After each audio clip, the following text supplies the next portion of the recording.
Hello student, आज हम देखेंगे सार्वजनिक वित्त की भूमिका। कल भी वैसे मैंने आपको सार्वजनिक वित्त की भूमिका ही एक्सप्लेन की थी, बट कल जो एक्सप्लेन करने का था वो कोई स्पेशल कंट्री के लिए नहीं था। ऑल ओवर कंट्री में एटलीस्ट सार्वजनिक वित्त का क्या महत्व था वो एक्सप्लेन किया था। अब particular in reference of India, developing countries के रेफरेंस में मैं एक्सप्लेन कर रही हूँ कि रियल में पब्लिक फाइनेंस की क्या इंपॉर्टेंस है एक विकासशील देश के संदर्भ में, एक विकासशील अर्थव्यवस्था के संदर्भ में जो कंटिन्यूस डेवलपमेंट की ओर अग्रसर हो रही है। देन सबसे पहले वापस वही हम ट्रेडिशनल अप्रोच की बात करते हैं कि पुराने समय में राज्य का मुख्य उद्देश्य कानून व सुरक्षा व्यवस्था के लिए धन संग्रहण में सरकार की भूमिका को एक्सप्लेन करता था। पुराने समय में जो पास्ट टाइम था उसमें यह था कि सरकार का मुख्य कार्य है केवल कानून और सुरक्षा व्यवस्था, बस दो ही चीजें देखना, आपकी सेफ्टी और नॉर्म्स रेगुलेशंस रूल्स और वो बनाना। तो कानून और सुरक्षा व्यवस्था ये दोनों चीजें देखने का काम है, उनके लिए धन को कलेक्ट करना, उनको मैनेज करना, उनको प्रॉपर वे में ऑपरेट करना, बस केवल मात्र वही सरकार की भूमिका थी। क्लासिकल अप्रोच एडम स्मिथ, रिकार्डो और मिल के अकॉर्डिंग। बट सरकार की भूमिका उस समय सरकार की भूमिका बाजार में दखल देने की नहीं थी कि गवर्नमेंट मार्केट में इंटरफेयर ही नहीं करेगा, ट्रेड इंडस्ट्री और इन सेक्टर्स को गवर्नमेंट जो है वो नहीं देखेगी, तो सरकार बाजार की भूमिका में दखल नहीं देती थी प्राचीन समय में। फिर टाइम चेंज हुआ और 20वीं सदी में लोक वित्त की क्रियाएं फैल गई, पब्लिक फाइनेंस की इंपॉर्टेंस इंक्रीज हो गई, उसके फंक्शंस इंक्रीज हो गए, उनके ऑब्जेक्टिव इंक्रीज हो गए। बजट बनाना सबसे पहला काम कि बजट जो है वो गवर्नमेंट का इंटरफेयर के बिना नहीं होगा, and budget is a part of public finance, वो सार्वजनिक वित्त का एक महत्वपूर्ण उपकरण है, अंग है, विषय सामग्री है। तो बजट बिना सरकार के इंटरफेरेंस के या सरकार की हेल्प के या सरकार के द्वारा बनाया ही नहीं जा सकता। सब्सिडी देनी है तो कौन देगा सब्सिडी, प्राइवेट सेक्टर कभी सब्सिडी नहीं देता है, तो फिर गवर्नमेंट का एंटर हो गया। अनुदान, सहायता, आर्थिक सहायता भी सरकार के द्वारा ही दी जाती है पिछड़े वर्ग को, पिछड़े इंडस्ट्री को, इनको। और लोक ऋण, अगर पब्लिक लोन लेने हैं तो डेप्ट लेना है तो वो भी गवर्नमेंट को दिया जाएगा, किसी पर्टिकुलर पर्सन को प्राइवेट सेक्टर लोन प्रोवाइड नहीं करेगा। और करारोपण, टैक्स अगर किसी पे लगाना है तो उसका बेस क्या होगा, किसके अकॉर्डिंग टैक्स जो है टैक्सेशन रेट डिटरमिनेट की जाएगी, वो भी केवल मात्र गवर्नमेंट की रेस्पॉन्सिबिलिटी थी। और एक सुनियोजित तरीके से व्यय करना, कि एक बहुत ही प्लान्ड मैनर में टोटल एक्सपेंडिचर करना, तो इन सब में गवर्नमेंट का जो रोल है वो कंटिन्यूस इंक्रीज होता गया।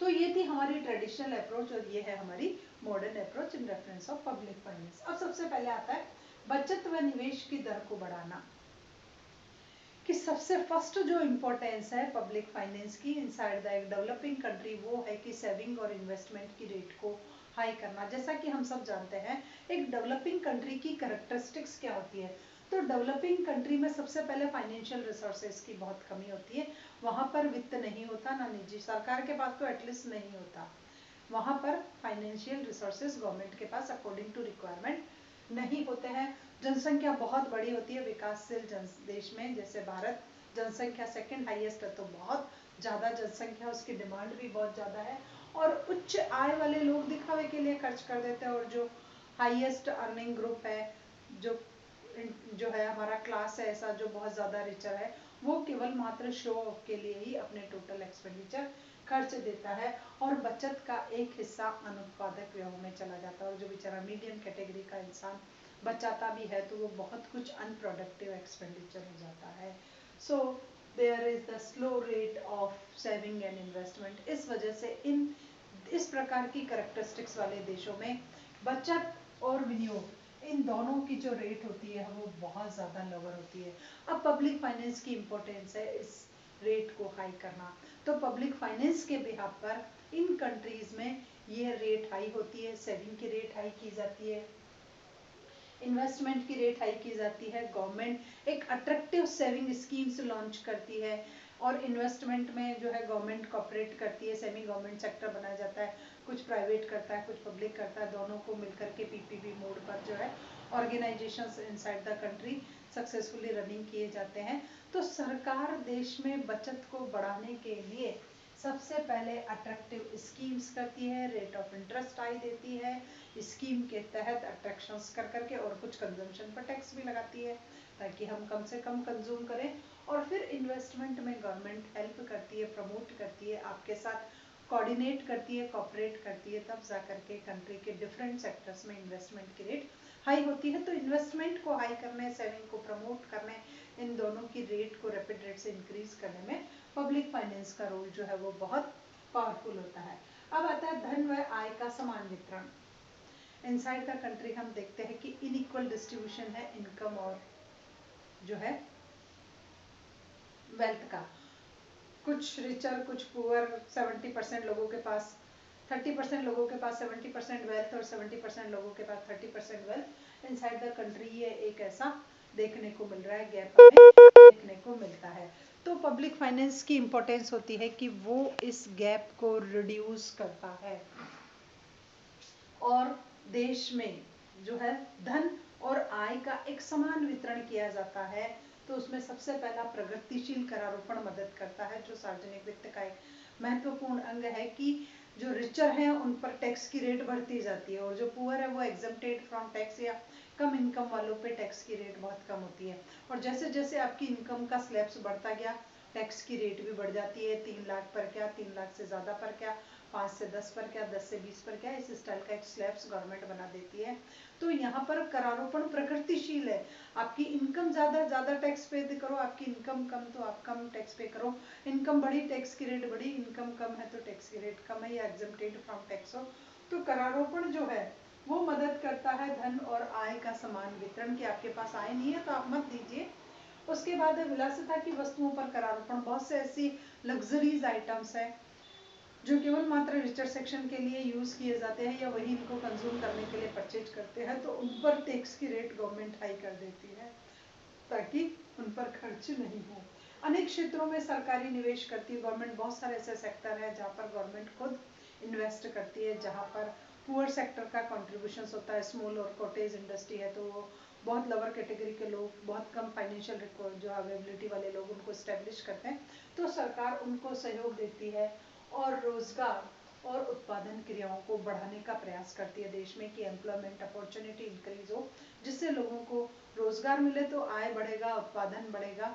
इसके गवर्नमेंट प्रयास करती है और समान अवसर देती है। हर एक इंसान को आगे बढ़ने के लिए सेम अपॉर्चुनिटी दी जाती है। किसी भी तरह का कोई भी क्लास, सेक्स या बर्थ या प्लेस के अकॉर्डिंग किसी स्टाइल का कोई डिस्क्रिमिनेशन ऑलमोस्ट नहीं होता है देश में। तो इससे भी समान आय का वितरण होता है और कुछ क्षेत्रीय संतुलन कार्यक्रम लॉन्च किए जाते हैं ताकि जो है रीजनल लेवल पर भी डिस्पैरिटीज अवेलेबल नहीं रहे। तो सबसे बड़ी बात है सार्वजनिक वित्त की वो कि आय और धन का समान वितरण करता है। जिन लोगों के पास नहीं है सरकार को अनुदान देती है, सहायता देती है, और जिन लोगों के पास है गवर्नमेंट उससे टैक्स लेती है। तो एक से लेना और नहीं है तो देना, तो बैलेंस बिल्कुल बराबर होने का प्रयास किया जाता है। उसके बाद है मुद्रास्फीति पर नियंत्रण, कि देश में मुद्रास्फीति की दर जो है इन देशों में तीव्र गति से बढ़ती है। डेवलपिंग कंट्रीज में इन्फ्लेशन रेट बढ़ने का एक कारण यह भी होता है कि यहाँ पर मांग बहुत ज़्यादा होती है और डिमांड एक्सेस में होने की वजह से प्राइस लेवल जो है वो कंटिन्यूस इंक्रीज होने लग जाता है। हम जितनी ज़्यादा मांग करेंगे, जनसंख्या तो ज़्यादा है, इस वजह से मांग ज़्यादा है, और जब मांग ज़्यादा है तो प्राइस लेवल ज़्यादा होगा, और प्राइस लेवल ज़्यादा होना ही इन्फ्लेशन को शो कर रहा है इनसाइड द कंट्री। तो मुद्रास्फीति को नियंत्रित करने में भी पब्लिक फाइनेंस का रोल पावरफुल है। सरकार किस तरीके से स्फीति पर नियंत्रण लगाती है? सबसे पहले मुद्रास्फीति जो है, अगर वो किसी देश में ज़्यादा है तो उस देश की आर्थिक प्रक्रिया रुक जाती है, अवरुद्ध हो जाती है, ब्लॉक हो जाती है, वहाँ के ऑब्स्टेकल्स जो है वो क्रिएट हो जाते हैं। तो इस प्रकार मुद्रास्फीति पर नियंत्रण लगाना किसी देश की प्राथमिक आवश्यकता होनी चाहिए। तो प्रदर्शन उपभोक्ता वस्तुओं पर सरकार कर लगाती है। जो ऐसे शो ऑफ की जो कमोडिटीज़ है उन पर टैक्स की रेट जो होती है वो बहुत ज़्यादा हाई होती है, और उस प्रकार उनके कंजम्पशंस को गवर्नमेंट रिड्यूस करती है ताकि कम से कम कंज्यूम करें, डिमांड कम हो, तो प्राइस लेवल ऑलमोस्ट कंट्रोल रहेंगे। उसके बाद सरकार प्रगतिशील कर आरोपण लगा रही है, वो आप सब समझ ही गए होंगे। प्रत्यक्ष कर लगाती है, डायरेक्ट टैक्सेस है, इनकम टैक्स है, वेल्थ टैक्स है, गिफ्ट टैक्स है। तो ये सब प्रत्यक्ष कर लगाने की वजह से भी हमारे पास जो डिस्पोजेबल इनकम होती है वो कम हो जाती है। उसके बाद है वस्तुओं पर कर की गवर्नमेंट जो है वो बहुत सारी कमोडिटीज पर टैक्स लगाती है। तो कमोडिटीज पर टैक्स लगाने की वजह से भी इन देशों में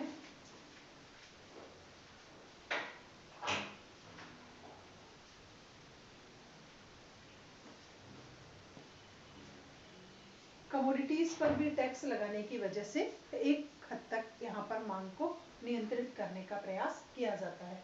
तो सरकार मुद्रास्फीति को नियंत्रित करती है डिमांड पर कंट्रोल लगा करके, और डिमांड पर कंट्रोल लगाने के बिहाफ पर सरकार जो है देश में मांग को नियंत्रित कर करके सरकार देश में मांग को नियंत्रित कर करके और फिर प्राइस लेवल को कंट्रोल करने का प्रयास करती है। तो उसमें टैक्सेशन जो है वो एक इम्पॉर्टेंट रोल प्ले करता है कि कर लगेंगे तो मांग कम होगी, डिस्पोजेबल इनकम कम होगी, मांग कम होगी तो अपने आप ही प्राइस लेवल कंट्रोल हो जाएगा। उसके बाद है पूर्ण रोजगार व आर्थिक विकास। हम सभी जानते हैं कि विकासशील देशों में जनसंख्या बहुत अधिक मात्रा में होती है और अधिक जनसंख्या होने के कारण बेरोजगारी का लेवल भी वहां बहुत ज्यादा हाई होता है। तो बेरोजगारी ज्यादा होने की वजह से वहां आर्थिक विकास अवरुद्ध हो जाता है। अब पब्लिक फाइनेंस जो इम्पोर्टेंट रोल प्ले करता है वो करता है फुल एम्प्लॉयमेंट की सिचुएशन जनरेट करने के लिए। तो यहाँ गवर्नमेंट क्या करती है, खुद इन्वेस्टमेंट करती है, इंडस्ट्री का सेटअप करती है, हेल्प करती है, प्रोडक्टिव एक्टिविटीज स्टार्ट करती है, इकोनॉमिक एक्टिविटीज स्टार्ट करती है, जिससे ह्यूमन रिसोर्सेज का प्रॉपर यूटिलाइजेशन किया जा सके। और ह्यूमन रिसोर्सेज का जब प्रॉपर यूटिलाइजेशन किया जाएगा तो अनएम्प्लॉयमेंट की सिचुएशन कुछ हद तक रिड्यूस हो सकती है। उसके बाद आर्थिक विकास, जब इंडस्ट्री का सेटअप होगा, प्रोडक्टिव एक्टिविटी जो है वो बहुत ज्यादा स्टार्ट होगी तो फिर हो सकता है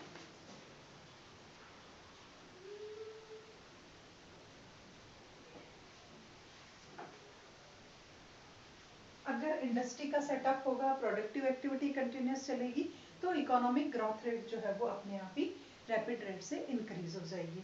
उसके बाद होता है कैपिटल फॉर्मेशन। अब इन कंट्री में मैंने आपको पहले ही बताया कि सेविंग का लेवल और इन्वेस्टमेंट का लेवल जो है वो बहुत लोअर होता है। सेविंग और इन्वेस्टमेंट का लेवल लोअर होने की वजह से यहाँ पर कैपिटल फॉर्मेशन की जो रेट है वो बहुत कम होती है।